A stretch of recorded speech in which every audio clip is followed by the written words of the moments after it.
En 2023, Toyota reportó una ganancia operativa de aproximadamente $37,000 millones, más que Ford, General Motors y Stellantis combinados, y lo lograron vendiendo Camrys. El fabricante de automóviles más rentable del planeta es también el menos emocionante. Probablemente hoy pasaste junto a 6 Toyotas y no registraste ni uno solo, pero mientras las marcas más llamativas dan conferencias de prensa y prometen el futuro, Toyota silenciosamente imprime dinero. Y la historia de cómo llegaron aquí comienza en el piso de una fábrica en el Japón de posguerra, donde un hombre llamado Taiichi Ohno decidió que todo sobre cómo se fabricaban los autos estaba mal. Para entender a Toyota, hay que remontarse a la década de 1950, al distrito industrial de Nagoya, Japón. El país aún se estaba reconstruyendo de la devastación de la Segunda Guerra Mundial. Los recursos eran escasos, el acero era caro, los almacenes eran pequeños, y Toyota, entonces un modesto fabricante de autos doméstico, no podía permitirse hacer lo que hacían los estadounidenses. En Detroit, el modelo era simple: fabricar la mayor cantidad de piezas posible, lo más rápido posible, apilarlas en almacenes enormes y tomar del inventario según se necesitara. El complejo River Rouge de Ford era el estándar de oro, una catedral verticalmente integrada de producción en masa, donde el mineral de hierro entraba por un extremo y los autos terminados salían por el otro. Kiichiro Toyoda, el hijo del fundador, había visitado esa planta. Quedó impresionado, pero también entendió que Toyota no tenía el capital, el espacio ni las materias primas para replicarla. Japón no era Estados Unidos. Necesitarían encontrar un camino diferente. Ese camino diferente llegó a través de Taiichi Ohno, un ingeniero de producción con reputación de ser difícil, exigente y obsesivamente enfocado en una sola idea: el desperdicio, o más precisamente, su eliminación total. Ohno observó cómo operaba la fábrica de Toyota y vio desperdicio por todas partes. Piezas sentadas en estantes durante semanas antes de ser usadas, trabajadores parados sin hacer nada mientras esperaban materiales, componentes defectuosos descubiertos solo después de haber sido instalados en un vehículo terminado. Cada uno de estos representaba tiempo, dinero y esfuerzo que no producían nada de valor para el cliente. Su solución, que eventualmente se convertiría en el sistema de producción Toyota, comenzó con una observación engañosamente simple. Había visitado un supermercado estadounidense, algunos relatos dicen que era un Piggly Wiggly, y notó cómo los estantes se reabastecían solo después de que los clientes retiraban productos.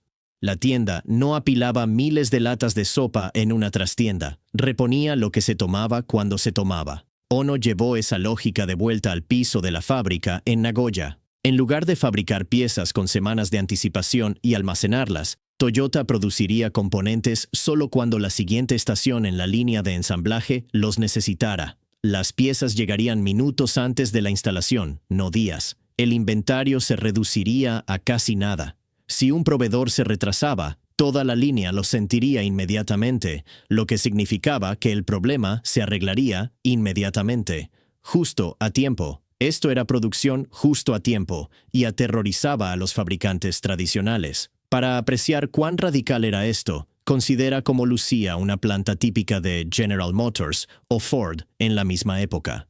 Montañas de láminas de acero apiladas en almacenes del tamaño de hangares de aviones, paletas de tornillos y juntas pedidas con 6 meses de anticipación, sentadas bajo luces fluorescentes, oxidándose lentamente. Un departamento entero cuyo trabajo era gestionar el inventario del inventario.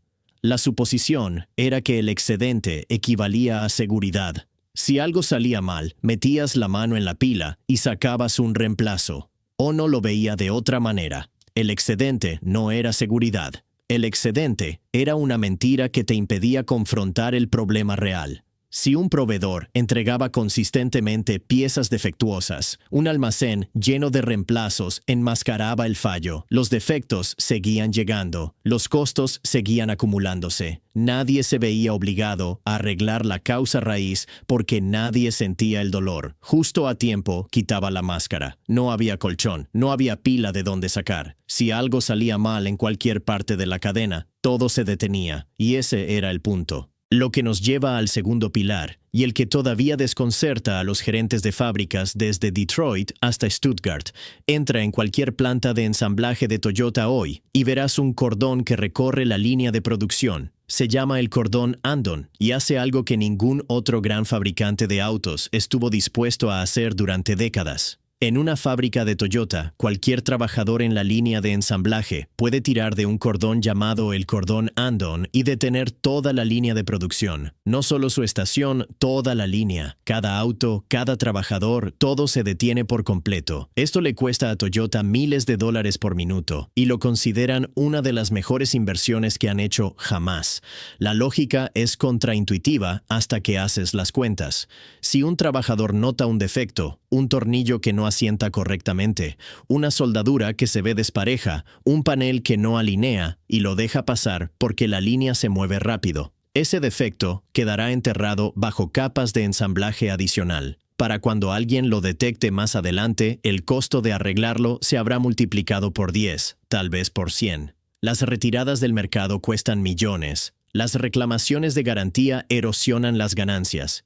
Y lo peor de todo, un cliente se va a casa en un auto que eventualmente fallará. Así que Toyota eligió el enfoque opuesto. Detener la línea, encontrar el defecto, arreglar la causa raíz, no el síntoma, y luego reiniciar. Es más lento en el momento, pero a lo largo de años y décadas es incomparablemente más rápido. Porque el mismo error rara vez ocurre dos veces. Las fábricas estadounidenses y europeas resistieron esta idea durante décadas. La cultura de esas plantas recompensaba el volumen de producción. Detener la línea era un fracaso. En Toyota, detener la línea era una responsabilidad. Piensa en eso por un segundo. Una empresa que considera apagar la producción como una señal de fortaleza, no de debilidad.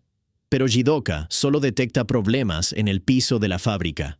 La verdadera ventaja de Toyota vive en algo más pequeño, más silencioso y casi imposible de copiar. Kaizen, la palabra japonesa para mejora continua, y posiblemente el concepto más malinterpretado en los negocios modernos. A las empresas occidentales les encanta poner Kaizen en pósters en sus salas de descanso. Organizan talleres de Kaizen. Contratan consultores para dar seminarios de Kaizen. Casi ninguna lo practica de la manera en que Toyota lo hace. En Toyota, Kaizen no es un programa, es la textura del trabajo diario. En la década de 1980, los empleados de Toyota presentaban más de 1 millón de sugerencias de mejora al año. No 1 millón de quejas, 1 millón de ideas específicas, pequeñas y accionables para hacer su trabajo inmediato, ligeramente mejor. Y la gran mayoría se implementaban. Las mejoras rara vez eran dramáticas. Mover este contenedor 15 centímetros más cerca de la mano que lo alcanza. Inclinar esta luz para que el inspector pueda ver la costura más claramente. Ajustar la secuencia de torque para que la llave no necesite reposicionarse entre tornillos. Individualmente, estos cambios son casi invisibles, acumulados a través de miles de trabajadores, miles de estaciones y décadas de refinamiento acumulado, producen algo que ningún competidor puede replicar de la noche a la mañana. Un sistema que mejora un poquito cada día. Esta es la parte de la historia de Toyota que los casos de estudio de las escuelas de negocios tienden a omitir, porque la verdad no es muy cinematográfica, no es un momento eureka ni un discurso de un CEO visionario.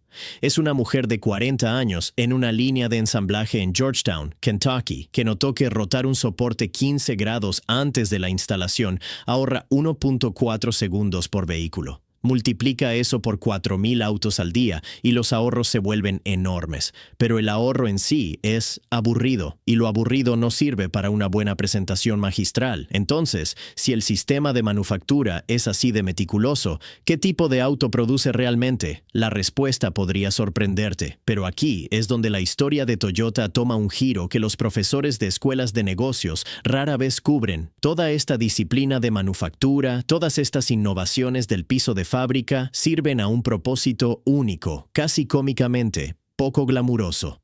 Toyota fabrica autos para personas a las que no les importan los autos. La mayoría de los dueños de autos no son entusiastas. Son personas que van al trabajo, padres, repartidores, jubilados, y tratan sus vehículos en consecuencia. Camina por cualquier salón del automóvil europeo en Frankfurt o Ginebra y el contraste es obvio.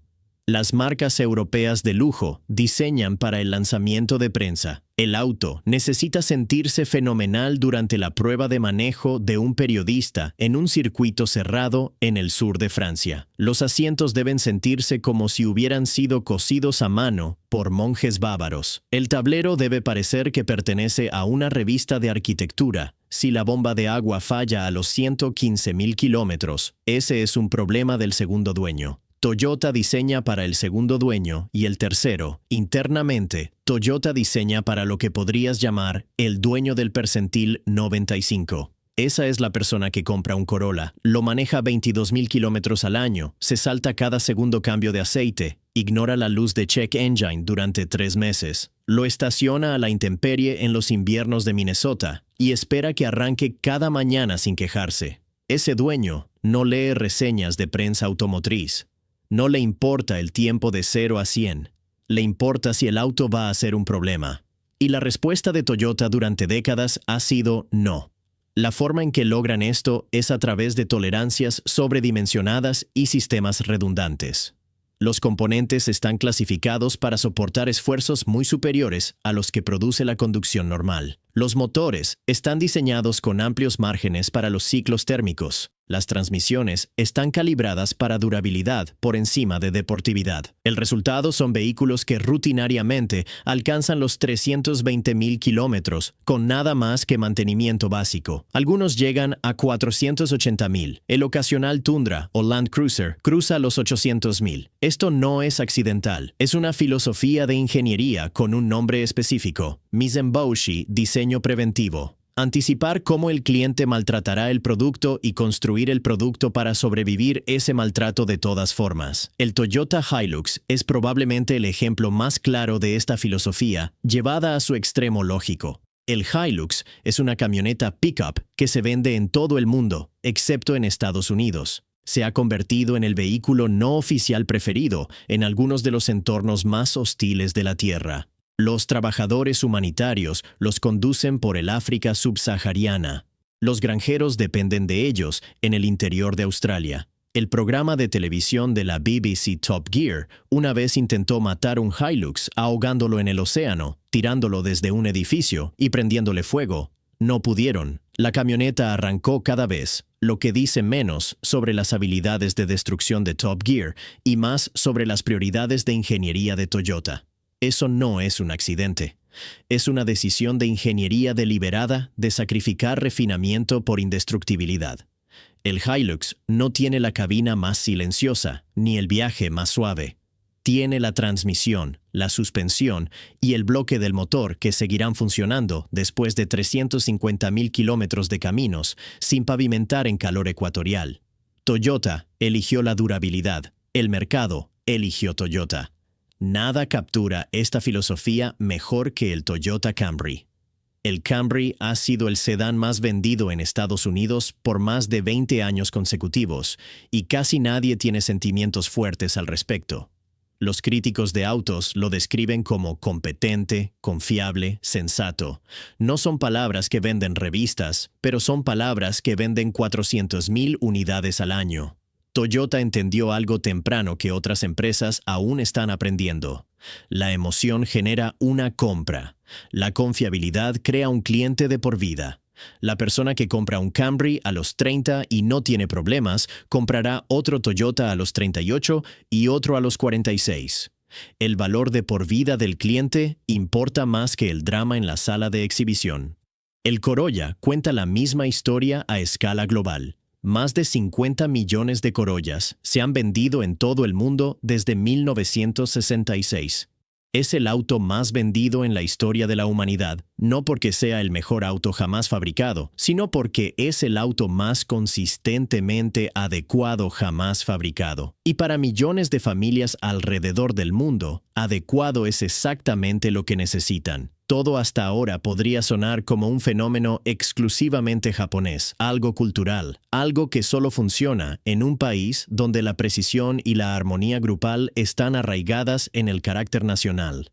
Pero en 1984, Toyota demostró que esa teoría estaba completamente equivocada. Toyota y General Motors abrieron una empresa conjunta llamada NUMMI, la New United Motor Manufacturing Plant, en Fremont, California. La planta de Fremont había sido un desastre bajo General Motors. El ausentismo llegaba hasta el 20%. El consumo de drogas en el piso de la fábrica era un secreto a voces. La fuerza laboral tenía una relación hostil con la gerencia. General Motors la cerró en 1982. Era considerada una de las peores plantas automotrices de Estados Unidos. Toyota la reabrió con los mismos trabajadores, el mismo sindicato, el mismo edificio. Capacitaron a los empleados en el sistema de producción Toyota, trajeron coordinadores japoneses e implementaron justo a tiempo Jidoka y Kaizen. En un año, las métricas de calidad de la planta igualaron las de las fábricas japonesas de Toyota. El ausentismo cayó al 2%. Los vehículos producidos en NUMMI consistentemente se ubicaron entre los de mayor calidad de General Motors. Mismas personas, mismo edificio, sistema diferente. La transformación no fue misteriosa, fue estructural. Los trabajadores se organizaron en equipos pequeños y se les dio responsabilidad sobre su sección de la línea.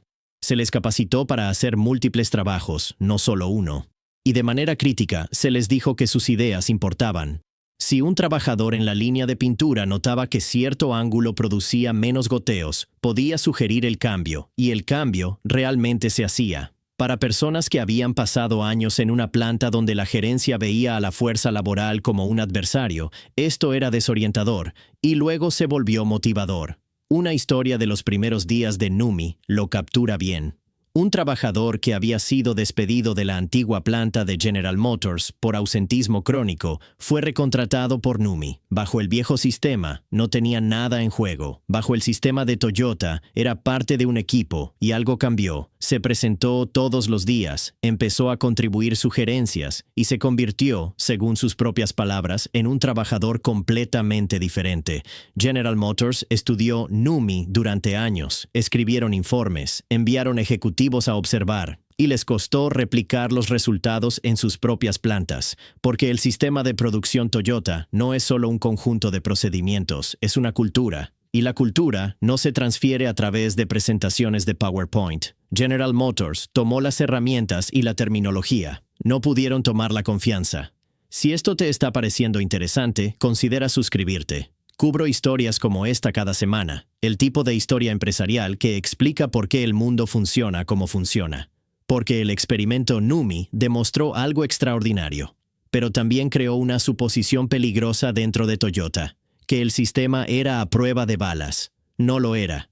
Toyota no ha estado exenta de crisis, y la que golpeó en 2009 casi deshizo décadas de confianza cuidadosamente construida. Reportes de aceleración involuntaria en varios modelos de Toyota desencadenaron un enorme susto de seguridad pública. Los conductores describían que sus vehículos aceleraban repentinamente sin advertencia.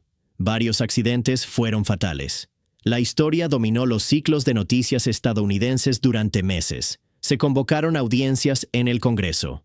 Akio Toyoda, el nieto del fundador de la empresa y entonces su presidente, voló a Washington para testificar ante el Congreso. Se sentó frente a las cámaras, hizo una reverencia y se disculpó. Fue una imagen impactante. El director de la automotriz más grande del mundo, visiblemente emocionado, aceptando responsabilidad en un idioma y una cultura que no eran los suyos, frente a legisladores que ya habían decidido que era culpable. Las investigaciones que siguieron apuntaron a dos causas mecánicas: alfombrillas que podían atrapar el pedal del acelerador y un mecanismo de pedal pegajoso en ciertos modelos. Nunca se confirmó ningún defecto electrónico en el sistema de aceleración. A pesar de la especulación generalizada, Toyota retiró más de 8 millones de vehículos, pagó más de $1.000 millones en acuerdos y recibió lo que muchos en la industria describieron como un castigo público desproporcionado. Pero la crisis también reveló algo sobre la cultura interna de Toyota. La empresa había crecido tan rápido en la década de 2000, que algunos de sus propios sistemas de calidad se habían estirado demasiado. Akio Toyoda admitió después que Toyota había priorizado el crecimiento por encima de los principios que la habían hecho grande. La crisis de aceleración se convirtió internamente en un momento de reflexión, un recordatorio de que el sistema solo funciona cuando realmente lo sigues. Pero la crisis de aceleración no fue la prueba más grande que Toyota enfrentaría. Esa aún estaba por llegar. No tenía nada que ver con alfombrillas ni pedales pegajosos. Tenía que ver con baterías. A partir de alrededor de 2020, la industria automotriz global comenzó lo que parecía un giro irreversible hacia los vehículos eléctricos de batería. Volkswagen comprometió decenas de miles de millones hacia la electrificación. GM anunció el fin de la combustión interna para 2035. Ford lanzó el Mustang Mach-E y la F-150 Lightning eléctrica. Gobiernos en Europa y California establecieron plazos para eliminar los autos de gasolina. Toyota se resistió, pública y ruidosamente. Akio Toyoda cuestionó si una transición completa a vehículos eléctricos de batería era realista o incluso ambientalmente óptima. Argumentó que las redes eléctricas del mundo no estaban listas, que la extracción de litio y cobalto creaba su propio daño ambiental, y que una mezcla de tecnologías, híbridos, celdas de combustible de hidrógeno y eventualmente baterías de estado sólido reduciría más emisiones totales que forzar a todos a un auto eléctrico de batería. La reacción de analistas, periodistas y defensores del medio ambiente fue feroz. Se acusó a Toyota de ser un dinosaurio, de proteger sus inversiones en combustión interna a expensas del planeta y de coquetear con la industria petrolera. La reacción en contra fue ruidosa, pero la realidad tiene una forma de alcanzar a las narrativas. En 2024, la narrativa se agrietó. El crecimiento de ventas de vehículos eléctricos se desaceleró en Estados Unidos y Europa.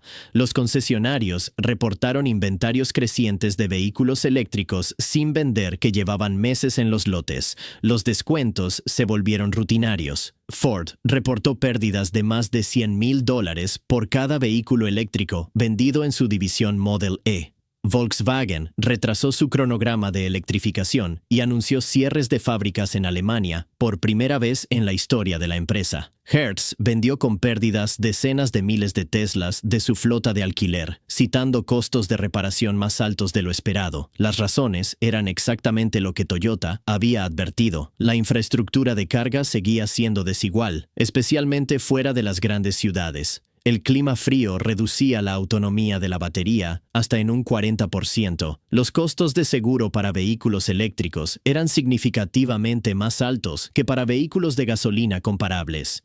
Y para el comprador promedio, no el adoptante temprano con garaje propio y un cargador de nivel 2, las cuentas aún no cuadraban. Mientras tanto, las ventas de híbridos de Toyota alcanzaron cifras récord. El RAV4 Hybrid se convirtió en uno de los vehículos más vendidos en Estados Unidos. Los márgenes de ganancia de la empresa se mantuvieron como los más saludables de la industria, y los mismos analistas que habían descartado a Toyota comenzaron a revisar sus pronósticos. Los híbridos se vendían e importaban. Pero la reivindicación de Toyota vino con un asterisco significativo.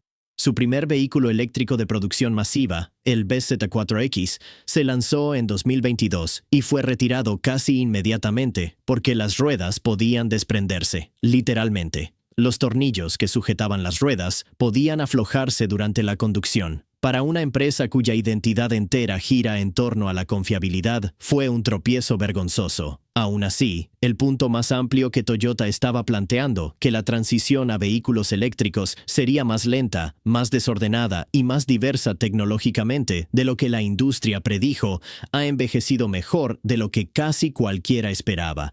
Hay una parte más silenciosa de esta historia que casi no recibe atención. Toyota ha vendido más de 20 millones de vehículos híbridos en todo el mundo.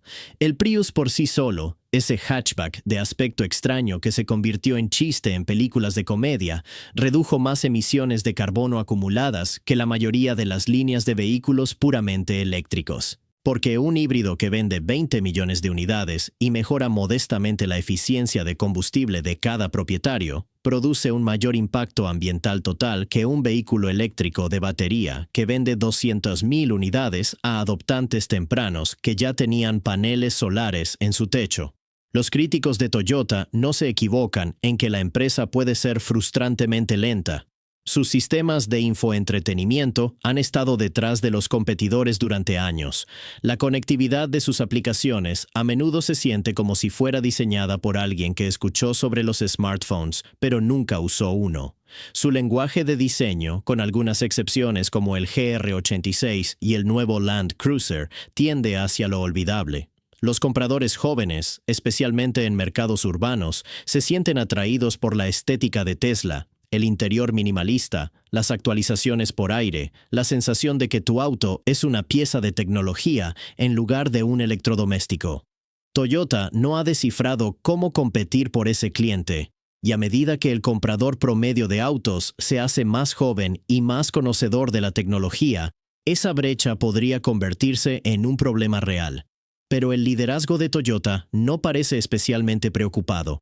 Están jugando un juego completamente diferente, y el juego que están jugando tiene un nombre: Genchi Genbutsu. Significa, ve y mira por ti mismo.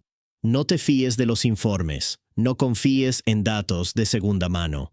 Camina al piso de la fábrica, párate junto a la máquina, observa el proceso con tus propios ojos. Solo entonces toma una decisión.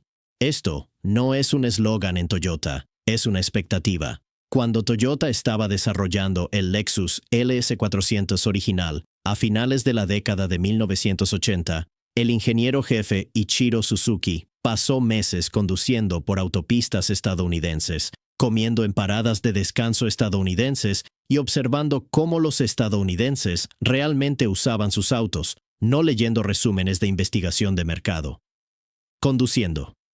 Notó que los estadounidenses pasaban largas horas en carreteras interestatales rectas y planas a velocidades constantes, algo que apenas existe en Japón. Esa observación moldeó directamente la calidad de marcha, el aislamiento acústico y la calibración de la suspensión del LS400, un auto que llegó al mercado de lujo estadounidense e inmediatamente avergonzó a Mercedes-Benz en su propio terreno. Se espera que los ingenieros comprendan la realidad física de lo que están diseñando. Se espera que los ejecutivos visiten las plantas, no solo revisen tableros de datos. La brecha entre las personas que toman decisiones y las personas que hacen el trabajo se mantiene tan pequeña como la organización pueda manejar. Combinado con su horizonte de planificación a largo plazo, que famosamente se extiende por décadas en lugar de trimestres, esto crea una empresa que se mueve lentamente a propósito. No porque no pueda moverse rápido, sino porque ha aprendido a lo largo de 70 años y decenas de millones de vehículos que rápido usualmente es sinónimo de desperdicio. Y si necesitas pruebas de lo que pasa cuando los fabricantes de autos eligen rápido sobre cuidadoso, no tienes que buscar muy lejos. General Motors se declaró en bancarrota en 2009, requiriendo un rescate gubernamental de $50,000 millones. La empresa había pasado la década anterior construyendo SUVs enormes con márgenes de ganancia enormes, ignorando cada señal de que los precios del combustible estaban subiendo y las preferencias de los consumidores estaban cambiando. Cuando la gasolina llegó a $4 el galón, los lotes de GM estaban llenos de Suburbans y Hummers que nadie quería. La bancarrota arrasó con los accionistas, cerró 14 fábricas y eliminó más de 20,000 empleos, una institución estadounidense de rodillas, porque las ganancias trimestrales importaban más que el posicionamiento a largo plazo. El fracaso de Volkswagen fue diferente en tipo pero idéntico en lógica. En 2015, la Agencia de Protección Ambiental reveló que Volkswagen había instalado software en 11 millones de vehículos diésel en todo el mundo que podía detectar cuando el auto estaba siendo sometido a una prueba de emisiones y reducir temporalmente las emisiones nocivas. Durante la conducción normal, los autos emitían hasta 40 veces el límite legal de óxidos de nitrógeno. Volkswagen había pasado años comercializando el diésel limpio como una alternativa a los híbridos. Toda la campaña era un fraude. El escándalo le costó a la empresa más de $30,000 millones en multas, acuerdos y recompras de vehículos. Su CEO renunció, se presentaron cargos penales y la reputación de la marca por su precisión de ingeniería alemana quedó, para millones de clientes, permanentemente dañada. La historia de Chrysler es menos dramática, pero quizás más instructiva. La empresa ha sido comprada, fusionada, vendida y reestructurada tantas veces que rastrear su linaje corporativo requiere un diagrama. Daimler-Benz la compró en 1998 y lo llamó una fusión entre iguales. No lo era. Cerberus Capital la compró en 2007. Se declaró en bancarrota en 2009. Fiat la adquirió. Fiat se fusionó con PSA para formar Stellantis. Y ahora Stellantis misma está mostrando grietas, con ventas en declive tanto en Europa como en Norteamérica. Desde los tribunales de bancarrota de Detroit hasta la fiscalía en Braunschweig, Alemania, cada una de estas empresas persiguió una tendencia o un atajo. Cada vez, la apuesta a corto plazo creó una catástrofe a largo plazo.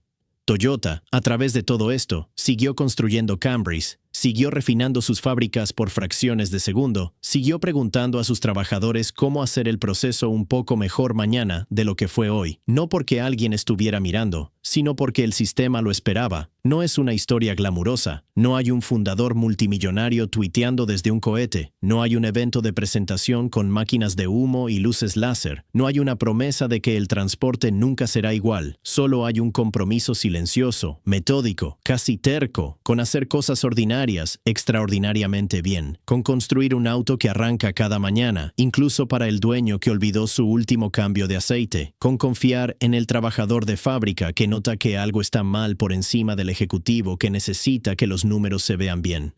Lo aburrido de Toyota no es un defecto, es el producto entero. Y los 37.000 millones de dólares en ganancias anuales sugieren que el mercado está de acuerdo. Si esa filosofía puede llevarlos a través de los próximos 30 años de vehículos definidos por software, conducción autónoma y expectativas cambiantes de los consumidores, es una pregunta genuinamente abierta. Toyota se ha equivocado antes y se equivocará de nuevo. Pero si las últimas 7 décadas nos han enseñado algo, es que apostar contra la empresa aburrida es una jugada arriesgada. Ya han escuchado todo antes y siguen aquí. Si quieres ver cómo otra empresa construyó un imperio ignorando